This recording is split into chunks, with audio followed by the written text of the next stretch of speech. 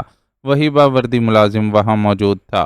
سامنے پورچ میں کار لے جائیے، وہاں شاہ صاحب کے مینیجر صاحب موجود ہیں، ملازم نے کہا، اور عمران نے سر ہلاتے ہوئے کار آگے بڑھا دی۔ حویلی کا لان والا حصہ بے حد طویل و عریض تھا۔ بڑے سے پورچ میں ایک جدید ماڈل کی کار موجود تھی۔ عمران نے اپنی کار پورچ میں جا کر روک دی اور برآمدے میں کھڑا ایک ادھیڑ عمر آدمی تیزی سے آگے بڑھا۔ عمران والا کارڈ اس کے ہاتھ میں تھا۔ جناب میرا نام اکرم ہے، میں شاہ صاحب کا مینیجر ہوں۔ شاہ صاحب بیمار ہیں، ان کے گلے میں خرابی ہو گئی ہے، وہ بول نہیں سکتے۔ مینیجر نے عمران اور صفدر کے کار میں سے باہر آتے ہی بڑے مؤدبانہ لہجے میں کہا، ہم نے تو ایک سرکاری معاملے میں ان سے بات چیت کرنی تھی، کیا وہ یہاں ہیں یا ہسپتال میں ہیں؟ عمران نے چونک کر پوچھا۔ جی ہیں تو حویلی میں، لیکن جناب ڈاکٹر نے ملاقات سے انہیں روکا ہوا ہے، ان کے گلے میں کینسر ہے جس کا آپریشن ہونا ہے، میں ان کا کاردار ہوں، مجھے حکم فرمائیے، آئیے ادھر ڈرائنگ روم میں تشریف لائیے، مینیجر نے کہا۔ کب سے بیمار ہیں شاہ صاحب؟ عمران نے اکرم کے پیچھے چلتے ہوئے برآمدے کے ایک کونے میں موجود دروازے کی طرف بڑھتے ہوئے پوچھا۔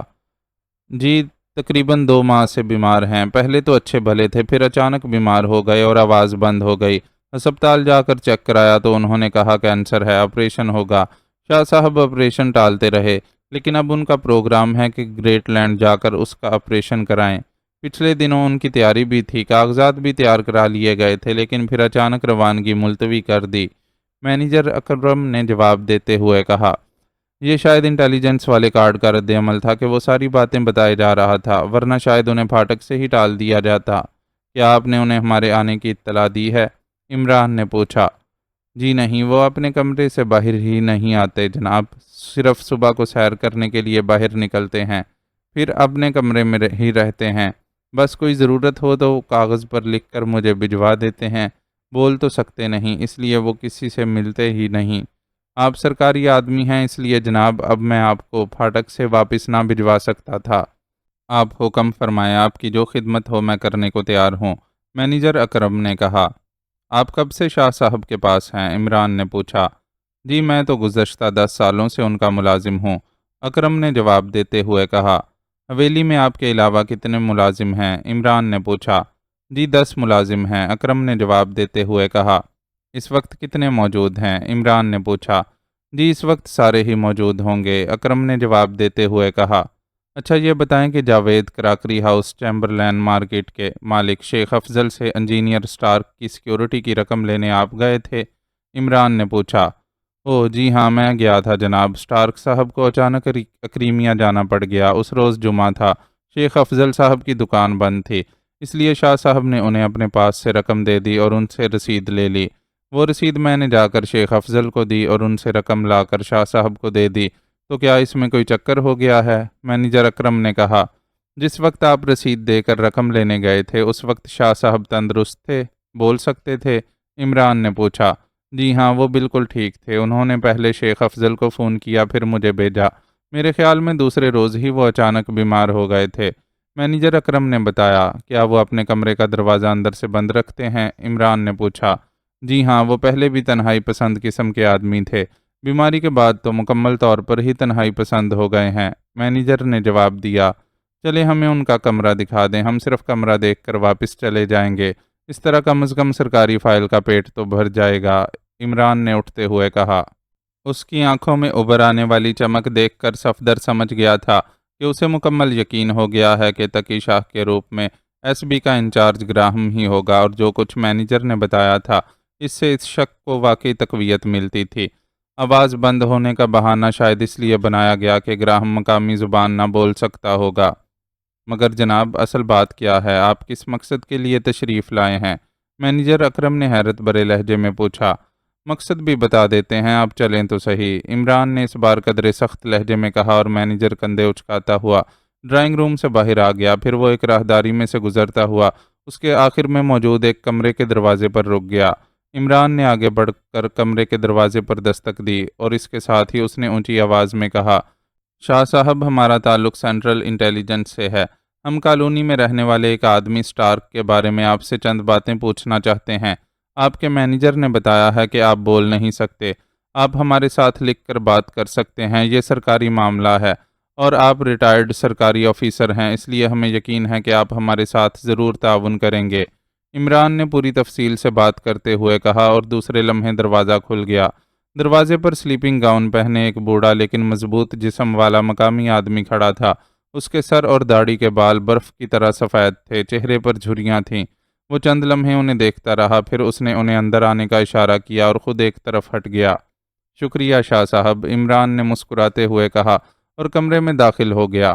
کمرہ خاصے اچھے انداز میں سجا ہوا تھا، ایک طرف بیڈ تھا، ایک طرف میز اور 3-4 کرسیاں تھیں، ایک الماری میں انگریزی زبان میں مذہبی کتابیں موجود تھیں۔ عمران اور صفدر کرسیوں پر بیٹھ گئے جبکہ شاہ صاحب سامنے والی کرسی پر بیٹھ گئے اور انہوں نے میز پر رکھا ہوا پیڈ گھسیٹا اور پھر میز پر رکھے قلمدان سے پین نکال کر اس نے انگریزی میں کاغذ پر لکھنا شروع کر دیا۔ آپ اپنا تعارف کرائیں اور اسٹارک کے بارے میں آپ کیا پوچھنا چاہتے ہیں؟ ایک ہی بار جو کچھ پوچھنا ہے پوچھ لیں، شاہ صاحب نے کاغذ پر لکھ کر عمران اور صفدر کی طرف پیڈ گھما دیا۔ شاہ صاحب اسٹارک ایک بین الاقوامی مجرم تھا، اس نے آپ سے ملاقات کی اور آپ سے کوٹھی کی سیکیورٹی کی رقم لے گیا جو آپ نے بعد میں مینیجر کو بھیج کر شیخ افضل سے وصول کی۔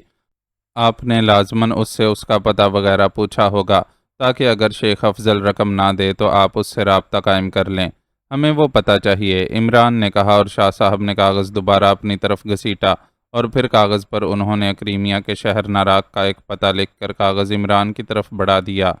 شکریہ جناب، بس یہی پوچھنا تھا، آپ کو تکلیف ہوئی، ہم معذرت خواہ ہیں، عمران نے کاغذ پھاڑ کر اسے تہہ کر کے جیب میں رکھتے ہوئے کہا اور پھر اٹھ کھڑا ہوا۔ صفدر بھی خاموشی سے اٹھا اور پھر وہ دونوں شاہ صاحب سے مصافحہ کر کے کمرے سے باہر آ گئے، جہاں مینیجر اکرم ابھی تک موجود تھا۔ شاہ صاحب نے ان کے عقب میں کمرے کا دروازہ بند کر لیا۔ آئیے جناب، آپ کا بھی شکریہ، عمران نے کہا اور تیز تیز قدم اٹھاتا راہداری کے آخری سرے کی طرف بڑھ گیا۔ تھوڑی دیر بعد وہ کار میں پہنچ چکے تھے۔ مینیجر انہیں کار تک چھوڑنے آیا تھا، اس کے بعد وہ واپس چلا گیا۔ عمران نے کار موڑی اور پھاٹک کی طرف بڑھ گیا۔ وہی باوردی ملازم پھاٹک کے ساتھ والے کمرے میں موجود تھا۔ اس نے پھاٹک بھی کھولا اور سلام بھی کیا۔ عمران نے سر ہلا کر اس کے سلام کا جواب دیا اور پھر کار پھاٹک سے باہر نکال کر آگے بڑھ گیا۔ کیا ہوا عمران صاحب، کیا یہ صاحب مشکوک نہ تھے؟ صفدر نے حیرت بھرے لہجے میں کہا۔ بغیر ثبوت کے تو سب ہی مشکوک ہیں۔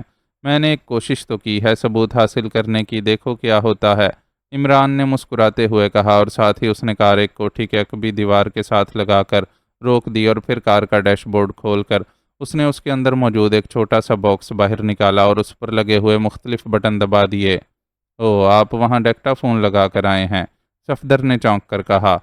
ہاں، ابھی دیکھنا ثبوت کس طرح ملتا ہے، عمران نے کہا، اور صفدر نے اس طرح سر ہلا دیا جیسے اب بات اس کی سمجھ میں آ گئی ہو۔ پھر تقریباً 20 منٹ بعد یک لخت اس باکس میں سے چیف کی آواز برآمد ہوئی۔ Hello hello chief, calling over. Chief کا لہجہ بے حد سخت تھا۔ Yes Johnson attending from headquarter over, ایک اور آواز باکس میں سے برآمد ہوئی۔ جانسن، ناراک میں ایس بی کے ایجنٹس کو بریف کر دو کہ 13 برکلے ہال میں ایک آدمی کو سٹارک کا نام دے دیں۔ سٹارک انجینئر ہے اور وہ یہاں پاک ایشیا کے دارالحکومت کے مضافات میں ایک قصبہ زاران کے قریب بننے والی سیمنٹ فیکٹری میں انجینئر تھا، اور قصبے کے قریب ہی ٹی ایس کالونی کی کوٹھی نمبر 12 میں رہائش پذیر تھا۔ سمجھ گئے ہو؟ اوور، چیف نے کہا۔ یس چیف، اوور، دوسری طرف سے کہا گیا۔ ہدایات کو نوٹ کر لو، یہ انتہائی ضروری مسئلہ ہے۔ نوٹ کر لو کہ یہ کوٹھی یعنی نمبر 12 ٹی ایس کالونی دارالحکومت کے ایک کراکری کے دکاندار شیخ افضل کی ملکیت تھی، اور سٹارک نے اخبار میں اشتہار پڑھ کر اپنے سیکرٹری مارٹن کو بھیج کر وہ کرائے پر حاصل کی۔ کرایہ 2000 تھا اور سیکیورٹی 1 لاکھ روپے۔ پھر سٹارک کو اچانک واپس اکریمیا جانا پڑا تو اس نے اس کالونی کے مالک ٹی ایس کو رسید دے کر اس سے سیکیورٹی کی رقم واپس لی اور چند روز اس کوٹھی میں رہا، اور پھر اکریمیا چلا گیا اور اپنا پتہ ٹی ایس کو دے آیا۔ یہی پتہ 13 برکلے روڈ، ناراک والا۔ نوٹ کر لیں۔ اوور، چیف نے کہا۔ یس چیف، اوور، دوسری طرف سے کہا گیا۔ سنو، پاک ایشیا سیکرٹ سروس کے ایجنٹ شاید ان ساری باتوں کی تحقیقات کریں، انہیں ان ہدایات کے مطابق مکمل طور پر مطمئن کرنا ہے۔ اوور، چیف نے کہا۔ یس چیف، آپ بے فکر رہیں۔ اوور، جانسن نے جواب دیا، اور چیف نے اوور اینڈ آل کہہ کر رابطہ ختم کر دیا۔ عمران نے مسکراتے ہوئے اس باکس کے بٹن آف کر دیے۔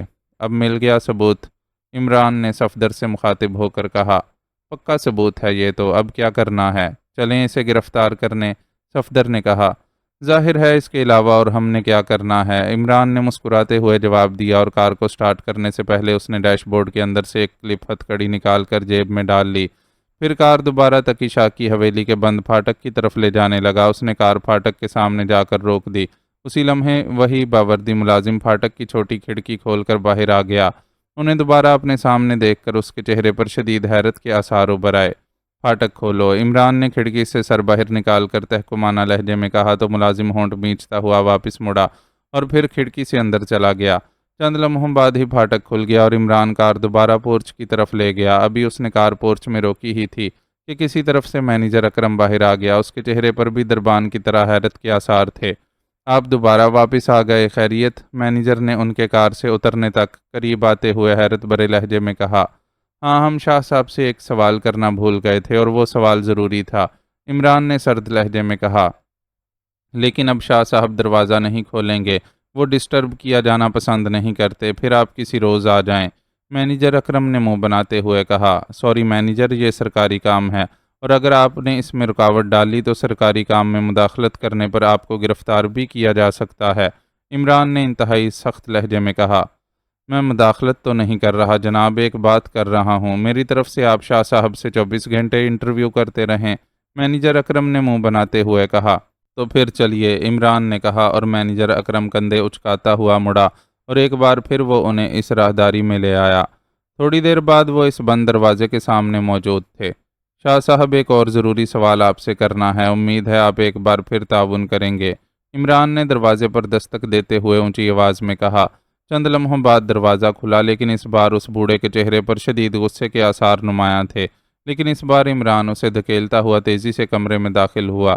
صفدر بھی اس کے پیچھے ہی اندر آ گیا تھا۔ پھر اس سے پہلے کہ تقی شاہ کچھ سمجھتا، عمران نے بجلی کسی تیزی سے اسے اٹھا کر منہ کے بل بیڈ پر پٹخا، اور ایک لمحے میں اس نے اس کے دونوں ہاتھ پشت پر کر کے کلپ ہتھ کڑی لگا دی۔ مینیجر اکرم حیرت سے آنکھیں پھاڑے یہ سب کچھ ہوتا دیکھ رہا تھا، لیکن صفدر نے ریوالور نکال کر اس کے پہلو سے لگا دیا تھا، اس لیے وہ باوجود شدید حیرت کے خاموش کھڑا رہا۔ شاہ صاحب کے حلق سے کوئی آواز نہ نکلی، لیکن ان کا جسم بستر پر بری طرح پھڑک رہا تھا۔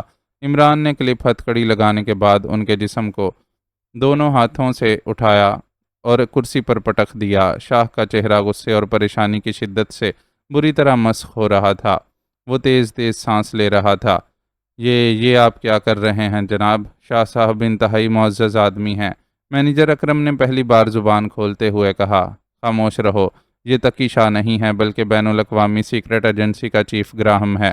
صفدر تم اب کمرے سے لانگ رینج کا ٹرانسمیٹر تلاش کرو۔ عمران نے تیز لہجے میں صفدر سے کہا، اور خود اس نے جا کر اس کرسی کی سیٹ کے نچلے حصے میں ہاتھ ڈال کر ڈکٹا فون جو کہ سیٹ کے ساتھ چپکا ہوا تھا واپس نکالا، اور پھر اس ڈکٹا فون کو اس نے شاہ کے سامنے نچاتے ہوئے کہا، مسٹر گراہم، مجھے حیرت ہے کہ کس احمق نے تمہیں سیکرٹ ایجنسی کا چیف بنا دیا ہے۔ تمہیں اس ڈکٹا فون کی موجودگی کا بھی علم نہیں ہو سکا۔ عمران نے منہ بناتے ہوئے کہا، لیکن شاہ خاموش رہا۔ وہ مسلسل سر جھٹکتا رہا، جیسے اپنے غصے کو کنٹرول کر رہا ہو۔ چند لمحوں بعد ہی ایک ملحقہ کمرے سے ایک جدید ساخت کا لانگ رینج ٹرانسمیٹر اٹھائے صفدر واپس آ گیا۔ اس کے چہرے پر کامیابی کے آثار نمایاں تھے۔ دیکھا مسٹر گراہم، تم سمجھتے تھے کہ تقی شاہ کے روپ میں گونگا بن کر رہنے سے تم ہماری نظروں سے چھپ جاؤ گے، عمران نے مسکراتے ہوئے کہا۔ اس کے چہرے پر واقعی مسرت کے آثار نمایاں تھے۔ ظاہر ہے گریٹ لینڈ کی انتہائی طاقتور ایجنسی ایس بی کے چیف کی گرفتاری کوئی کم کارنامہ نہ تھا۔ جناب، میری سمجھ میں تو کچھ نہیں آ رہا، آخر آپ یہ سب کیا کر رہے ہیں؟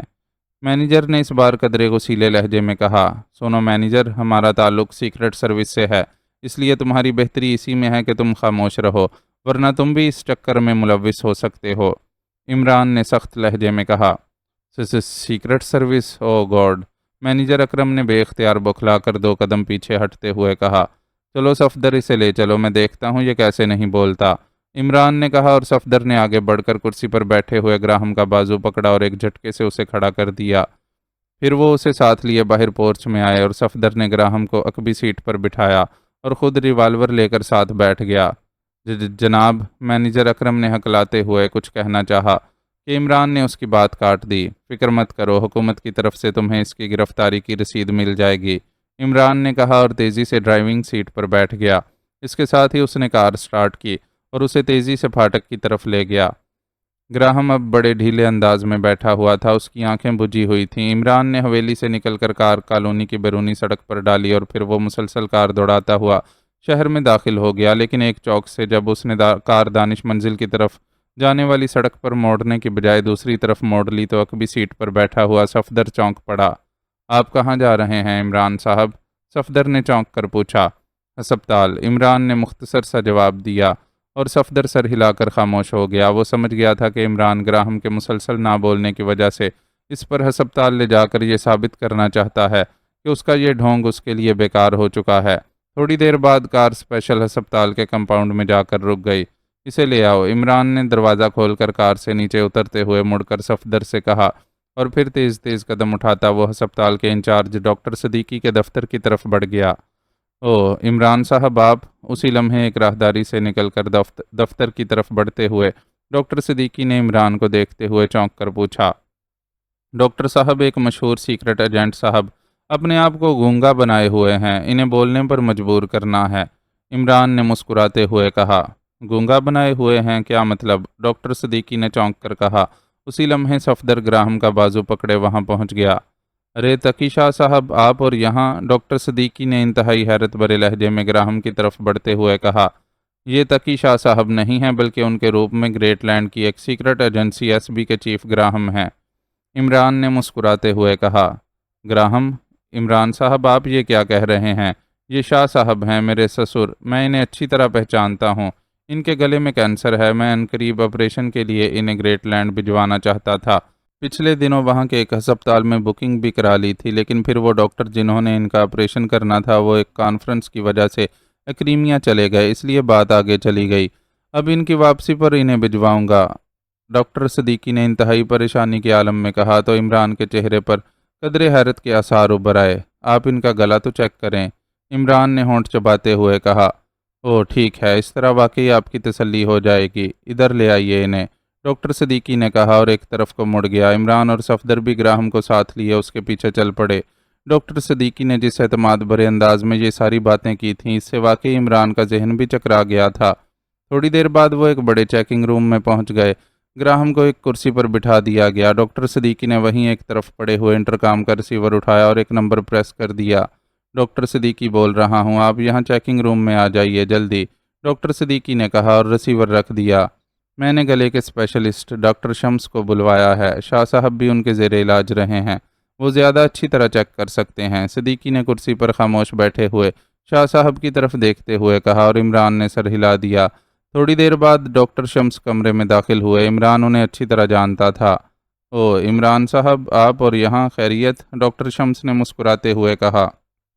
ڈاکٹر صاحب، شاہ صاحب کا گلا چیک کیجئے، ڈاکٹر صدیقی نے ڈاکٹر شمس سے مخاطب ہو کر کہا۔ گلا چیک کروں؟ کیا مطلب ڈاکٹر صاحب؟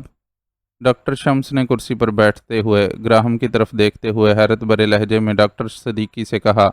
عمران صاحب کو شک ہے کہ شاہ صاحب کے میک اپ میں کوئی غیر ملکی مجرم ہے، ڈاکٹر صدیقی نے ہونٹ چباتے ہوئے کہا۔ اوہ مگر اچھا، میں چیک کرتا ہوں، ڈاکٹر شمس نے کہا اور اس کے بعد انہوں نے باقاعدہ مشینوں کی مدد سے چیکنگ شروع کر دی۔ عمران خاموش کھڑا ان مشینوں پر آنے والا رزلٹ دیکھ رہا تھا اور چند لمحوں بعد ہی اس کے چہرے پر گہرے افسوس کے تاثرات ابھر آئے۔ ٹھیک ہے ڈاکٹر صاحب، واقعی زندگی میں مجھ سے پہلی بار اتنی بڑی حماقت سرزد ہوئی ہے، یہ واقعی شاہ صاحب ہیں، میں اپنے ان بزرگ سے اس تکلیف کی معافی چاہتا ہوں، عمران نے انتہائی افسوس بھرے لہجے میں کہا۔ ڈاکٹر شمس نے مشینیں آف کرنی شروع کر دیں۔ شاہ صاحب کرسی سے اٹھے تو صفدر نے جلدی سے آگے بڑھ کر ان کی کلائیوں میں موجود کلپ ہتھ کڑی کھول دی۔ مجھے حیرت ہے عمران صاحب، آپ جیسے شخص سے اتنی بڑی غلطی کیسے ہو گئی؟ ڈاکٹر صدیقی کے لہجے میں حیرت تھی۔ کچھ واقعات ہی ایسے ہوئے ہیں کہ میرا ذہن ابھی تک یہ تسلیم نہیں کر رہا کہ یہ شاہ صاحب ہیں، لیکن بہرحال آدمی کامیاب ترین میک اپ تو کر سکتا ہے، اداکاری بھی کر سکتا ہے، لیکن اپنے گلے میں کینسر تو پیدا نہیں کر سکتا۔ میں ایک بار پھر آپ سے اور شاہ صاحب سے معافی کا خواستگار ہوں، لیکن اگر شاہ صاحب مجھ سے تعاون کریں اور میرے چند سوالات کا جواب دے دیں تو شاید ہم اس مجرم کو اب بھی گرفتار کرنے میں کامیاب ہو جائیں، عمران نے ہونٹ چباتے ہوئے کہا۔ شاہ صاحب، یہ علی عمران صاحب ہیں، انتہائی محب الوطن آدمی ہیں، یہ سب کچھ کسی خاص غلط فہمی کی وجہ سے ہوا ہے، آپ پلیز ان سے ضرور تعاون کریں، ڈاکٹر صدیقی نے بڑے مؤدبانہ لہجے میں شاہ صاحب سے مخاطب ہو کر کہا اور شاہ صاحب نے اس بات میں سر ہلا دیا۔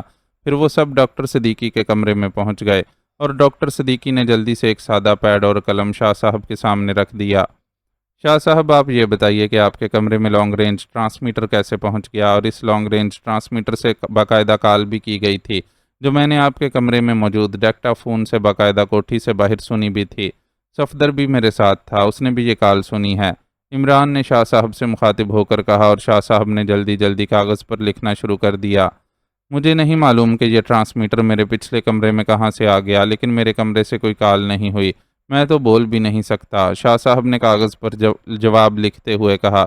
یہ بتائیے کہ پہلی بار ہمارے جانے کے بعد آپ اس کمرے سے نکل کر کہیں گئے تھے یا کوئی آپ کے کمرے میں آیا تھا، عمران نے ایک خیال کے تحت پوچھا، لیکن شاہ صاحب نے انکار میں سر ہلا دیا اور عمران کے ہونٹ زیادہ سختی سے بھنچ گئے۔ سٹارک کا جو پتہ آپ نے مجھے لکھ کر دیا تھا، کیا واقعی سٹارک نے یہی پتہ بتایا تھا؟ عمران نے چند لمحے خاموش رہنے کے بعد پوچھا اور شاہ صاحب نے اس بات میں سر ہلا دیا۔ سٹارک کو آپ پہلے سے جانتے تھے؟ عمران نے پوچھا۔ نہیں، وہ مینیجر اکرم کے ساتھ آیا تھا اور مینیجر اکرم نے ہی اس بات پر اصرار کیا تھا کہ میں اسے 1,00,000 روپے دے دوں، شاہ صاحب نے جواب لکھتے ہوئے کہا۔ کیا سٹارک اکیلا آیا تھا؟ میرا مطلب ہے اس کے ساتھ کوئی اور غیر ملکی بھی تھا یا نہیں؟ عمران نے پوچھا۔ ہاں، اس کے ساتھ اس کا سیکرٹری مارٹن بھی تھا، شاہ صاحب نے لکھ کر بتایا۔ اب آپ ذرا اچھی طرح سوچ کر جواب لکھیے، کیا یہ مارٹن کا دقامت میں آپ سے ملتا جلتا تھا؟ عمران نے ہونٹ بھینچتے ہوئے پوچھا۔ ہاں، مارٹن بالکل میرے جیسا ہی تھا اور وہ سٹارک مینیجر اکرم جیسا تھا، شاہ صاحب نے لکھا اور عمران ان کا یہ جواب پڑھ کر بے اختیار اچھل پڑا۔